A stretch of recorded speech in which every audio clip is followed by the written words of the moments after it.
ನೋಡಿ ಇಲ್ಲಿ ಏನು ಕಾಣ್ತಿದೆಯೋ ಈ ಮಡ್ ರೋಡು 200 ಮೀಟ್ರ್ ಇದೆ. ಇದಕ್ಕೆ ಹೊಂದ್ಕೊಂಡಿರ್ತಕ್ಕಂಥ ಲ್ಯಾಂಡು. ಇಲ್ಲಿಂದನೇ ಸ್ಟಾರ್ಟು ಲ್ಯಾಂಡು. 2 ಎಕರೆ 8 ಗುಂಟೆ. ಹಿಂದ್ಗಡೆಗೆ ದಾರಿ ಬಿಡಿಸ್ಕೊಂಡು ಆ ಕಡೆ ಫಾರ್ಮ್ ಹೌಸ್ ಇದೆ, ಈ ಕಡೆ ಲ್ಯಾಂಡ್ ಇದೆ. ನೋಡಿ ಹಿಂದ್ಗಡೆ ರೋಡ್ ಇದೆ. ನೋಡಿ ಇದು ಬೆಂಗಳೂರು ಮಾಡಿರ್ತಕ್ಕಂಥ ಫಾರ್ಮ್ ಹೌಸ್ ಇದು. ಇದಕ್ಕೂ ಹೊಂದ್ಕೊಂಡಿರ್ತಕ್ಕಂಥ ಲ್ಯಾಂಡು 2 ಎಕರೆ 7 ಗುಂಟೆ ವಿಸ್ತೀರ್ಣ ಹೊಂದಿರತಕ್ಕಂಥ ಪರ್ಚೇಸಿಂಗ್ ಪ್ರಾಪರ್ಟಿ, ರೆಡ್ ಸಾಯಿಲಿಂದ ಕೂಡಿರ್ತಕ್ಕಂಥ ಆ ಲ್ಯಾಂಡ್ ಇದು. ನೋಡಿ ಈ ಕಡೆ ಏನಿದೆ ಇದು, ಮತ್ತು ಲೆಫ್ಟಿಗೆ ತೋರಿಸ್ತೀನಿ ಆ ಲ್ಯಾಂಡು. ಎರಡೂ ಸೇರಿಸಿ 2 ಎಕರೆ 7 ಗುಂಟೆ. ನಿಯರೆಸ್ಟ್ ಬಂಡೀಪುರ ನ್ಯಾಷನಲ್ ಫಾರೆಸ್ಟ್ಗಿದೆ ಇದು.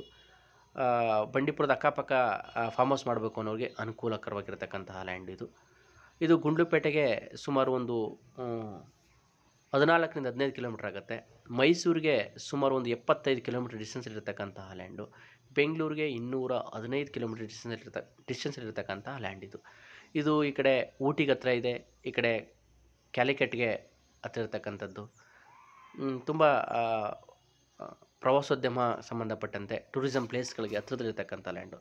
ಅಕ್ಕಪಕ್ಕ ಫಾರ್ಮ್ ಹೌಸ್ ಮಾಡಬೇಕು ಅನ್ನೋರಿಗೆ ಇದು ಉತ್ತಮವಾದ ಲ್ಯಾಂಡು ಅನ್ಕೋತೀನಿ. ಸುತ್ತಮುತ್ತ ಬೆಟ್ಟ ಗುಡ್ಡಗಳು, ತುಂಬ ನೇಚರಾಗಿ ಚೆನ್ನಾಗಿದೆ.